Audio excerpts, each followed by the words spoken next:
Hi, this is Shane Lehane from Culture and Heritage Studies in CSN College of Further Education. I'm delighted to be making this video for the Work Matters series for the library.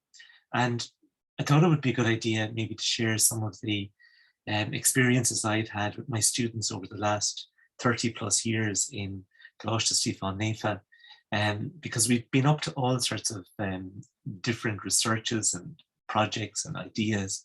And by going through, I suppose, the variety of things that we've done, I think it'll draw people's attention to what culture is all about, what the study of heritage is all about, and particularly what kind of different applications are possible within that. So I'm going to share my screen here, hopefully I can in a way, and maybe look at some of the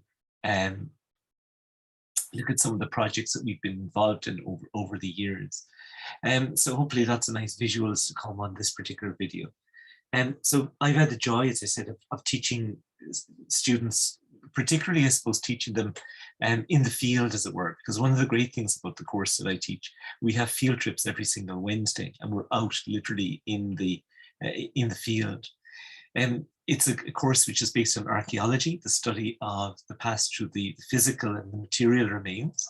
It's a course that involves both history and the story of the past as it's recorded, and indeed local history. We emphasize cultural and social history. I'm also involved in the scholarship involved in cultural anthropology, our folklore, and looking at our ethnicity through our material remains, but also through our belief systems. And likewise, we're interested in how we present our culture, particularly through the literary arts, the visual arts, and the performing arts. So those four areas really tend to be the pillar of what we do. And as I say, what makes the course maybe special and exciting and interesting is that we're literally out looking at stone circles, looking at ring forts. We're out in the field, seeing how these things actually happen in the real world, both in rural and urban areas. And we go kind of across the country. Here we were in Tara, up at the Lia Foyle, here up in County Sligo, looking at megalithic tombs, and again looking at incidentals, the clapper bridges out in Chiquila and areas like that. And here we are in Newgrange in County Meath. So one of the great things, I suppose, is we try and expose our students to as many of the diverse areas of different aspects of our cultural areas and heritage areas. And I suppose bring them to the lesser known sites here up in Carramore in County Meath. So not just going to the Boyne Valley sites, but going maybe to the lesser known ones as well and experiencing those. Here in the Museum of Country Life in Castlebar, behind the scenes, showing people how a museum functions, how it works, how conservation works, how cataloguing works, all of those various things. And we're delighted that through the years, here's Clodagh Doyle, who's the curator up in the Museum of Country Life, showing us and assisting us to appreciate all of those sort of complex workings that go on in museum life. And Barrysford Castle down in East Cork, a place that I know very, very well. And you know, we've had students working there as tour guides over the years, but we look at the whole development of different enterprises and how they've come about. And I suppose what's interesting about the field trips is that students will see the opportunity for work as we go around the country and the type of work that's available, the type of organizations and institutions that govern these particular places. But we've been involved in projects across the years, and I thought it might be a nice idea to look and to share some of those. One that I picked out straight away was our great emphasis on the high crosses in Ireland. We spent a lot of time visiting the various high crosses throughout the years, but one year we decided, because we were so enamored by the high crosses, this is Muirthach's Cross, for example, in Monaster Boyce, that we would try and photograph the crosses. And we did that by illuminating the crosses at night. Now, this would have been in an era prior to digital photography or anything like that, or the kind of major new techniques that are being used to map and to the photogrammetrical work that's going on. But we photographed them at night, and we got to use shadow photography, and we got to see them in various other sort of ways that nobody had seen before. And I thought it was a really exciting project. This must be well over 20 years ago now that we were doing this. And what I find interesting is that we did see and managed to photograph them in a really amazing way. And the person who opened up that exhibition for us was, of course, none other than the great Peter Harbison, the renowned expert on the high crosses. And he gave the students, I think, huge sort of feedback and huge sort of, I suppose, encouragement. A kind of another archaeological based project that we did was the Philoctophia experiment. We did this actually twice. It's the Bronze Age burning experiment. These archaeological sites are found all over the country. But out in Coláiste Stiofáin Naofa, we got the students to dig a trough, literally, got a nice oak box, which we sunk down and sunk it in. And this was going to be our trough, which we were going to fill with water. And then, of course, gathering together stones and various wood, we set that on fire. And after the stones heated, we placed them into the trough to heat the water. And we used this for a variety of methods in cooking. And of course, we enjoyed all of the fare that was there as well, which was absolutely terrific. So, really interesting and exciting and sensual sort of project. Another one that comes to mind is the Kishon, is the basket exhibition we did a number of years back. And there is such a thing as the National Basket Collection, and that the basket makers of Ireland have put together, and that's a collection that we drew from and we brought together. So each student was given a various basket to research and to look after, and we put on an exhibition of all of that material in the college, and we brought in photographs, archival photographs that were very interesting for us to look at and give the baskets a certain context. So this was proper exhibition mounting skills that we were interested in, and looking at how we interpret various things, and how our collections are sort of important, and some of the potato baskets, for example, that are there as well. We looked at potato eating, and we looked at illustrations, and we brought that entire sort of area to life. But more than that, we did something which is quite interesting, and that was we were interested in living tradition, not just the old baskets as kind of relics of traditions. So here you can see various students learning how to make baskets. And I suppose what's interesting about it is that they were able to celebrate their ability to link into a living tradition and to bring those baskets sort of home with them. And not just having appreciated the basket, but having learned the skill and the craft and the enjoyment of making something. And I think that's a really important aspect of what we do. We celebrate living tradition. A few years back, we did the Stone Circle exhibition, really nice photographic exhibition. We know that West Cork is resplendent with wonderful stone circles, but the students went out, located them using the archaeology.ie database online, and went out and photographed them. Really lovely photographs and lovely examples. They took with them all sorts of ladders and tried to get as many interesting images as they possibly could. But a really fantastic exhibition was put together, photographic exhibition, which we're really very proud of. And again, something where the students are able to tap into local communities, to local heritage, and to bring that together is really fantastic. So some really beautiful shots, and little models, of course, making. So everything going back as well to that sort of exhibition development and tapping into their skills that they might use within local communities later on, learning the entire process of the financing, the marketing, all of those things are part of the exhibition development. In fact, we get the students to actually finance a lot of it themselves. We have a kind of a jumble sale every year, which is called Cash in the Attic. We bring in all of their books and rubbish from home, and they put together a really nice sort of display of that, and they raise the money. So when they're spending the money on their exhibitions, they're very conscious of where it comes from. We're also, as I said, kind of looking at living tradition. This is the Auron exhibition. One year we celebrated singing.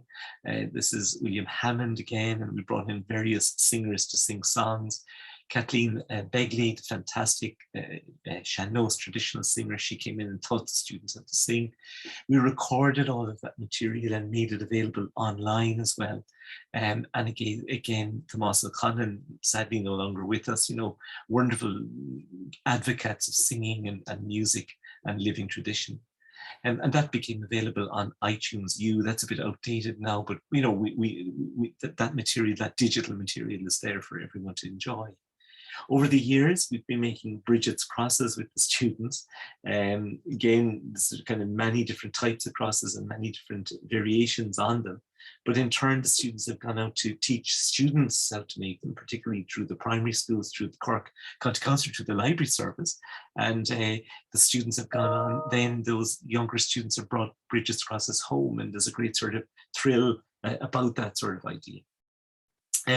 One year we decided that we might build a curragh, a traditional boat, and we looked at the Dunfanaghy curraghs, and we worked with Padraig O'Donnell from Mehalmora, brought the boat in and learned how to make that. The students made this fantastic curragh, really another example of living tradition. So there on the left you have the I suppose the original curragh from Dunfanaghy and Donegal, and there on the right is the CSN students' particular curragh. Again, they finished it off, and lots of messy work, but they brought it out, and of course they hit it off, and we enjoyed it no end. So building a boat is a very communal exercise. It's a very important exercise when people are together doing things together, and the curragh was a classic example of that sort of activity. We're interested in many different things. Genealogy is one of them, and one of the groups that we worked was the Historic Graves Project. We did an exhibition called Relic, which was about decoding the cemetery, understanding cemeteries, understanding death memorials and so on, and their position and so on. But John Tierney from the Historic Graves was very influential in educating us about how the grave memorials become also a focal point for the lives that were lived in a locality and in the community. And we used various methods for recording the stones and deciphering them, which was great, and measuring them. So we used archaeological principles and very good recording techniques that were a part of all of that. So students were learning again the fundamentals of good recording, of archaeological principles, of using record sheets, of tabulating information, digitizing information. All of that sort of detail was important. And here they're doing some rubbings and so on of the same.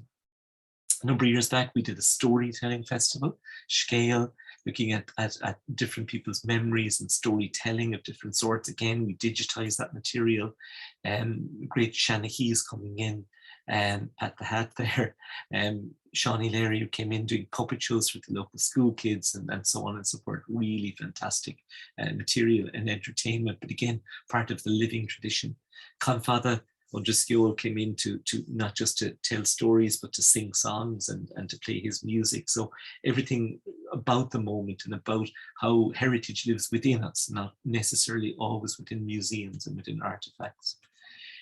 We did a great exhibition, as far as I remember back, on the Holy Wells, which we called Tubber. And again, students went out to visit all of the various holy wells in different parts of the country. And came back with wonderful photographs and wonderful detail of all of those, and really beautiful sort of images that very much sort of, I suppose, give you the essence of what these sites are all about. A lot of ephemeral material, and I think there was a huge sort of emphasis on not just the wells themselves, but on the material that were found in the wells. And one of the things that we stressed were the rag bushes. And therefore what the students did, in addition to putting up their photographs and the material of that nature, is they put a rag bush installation in. And I think this was very, very thought-provoking and garnered great interest in the time. Interestingly enough, Stefan Michaela, who we've a long connection with, Professor of Folklore in EUCC, Stefan was kind enough to come along and add his expertise to open that exhibition. And I suppose one of the ideas here is that we have links for our students who continue on their education onto university. A really novel photographic exhibition that we did was the Santa exhibition. We looked at the whole idea of everyone having a photograph with Santa Claus at one point in time. And we got students and staff to bring in their photographs, which proved to be really humorous and really funny in so many different ways, but very much a social history as well, because this was a snapshot of one point in people's life at one point in time. And we were able to kind of look at all of those images and put them on display. Here's a very grumpy looking Santa Claus, I have to admit, but really special, and really some very young Santas, some a little bit older, some who couldn't get their beards on properly, and so on. But we did that in a context that it was a sort of a piece of nostalgia, but at the same time, it was an archetype that everyone went back and everyone could relate to one point in their lives, which was the point of Christmas, when they returned back to their home, back to their nest. And we did this diorama, this installation of a typical Christmas room, or front room in someone's house, with the Christmas tree and the presents and the television and the holly over the pictures and so on. And it proved a really fascinating kind of exhibition. And of course, we had Santa himself coming in to visit. My colleague, Tim Murphy, always facilitated that role. So I suppose really the idea of sharing some of those things with you is that the students take on this particular course. It's a serious course, it's an academic course, but they're exposed to a huge amount of different things. They do their exams at the end and so on. And I'm glad to say many of them move on to third level, many students who wouldn't ordinarily do that. And it really is a sort of a great accomplishment and a great thrill for me to see students who graduate and to get their master's degrees and so on and so forth from the program where they started in Coláiste Stiofáin Naofa. So field trips, exposure, seeing what the industry is about. And if anyone is interested, our website, csn.ie, is the place to go and to look at. And if you wanted to get involved in having the experiences of learning in the field and learning from a diversity of things, I think it would do no harm to check it out.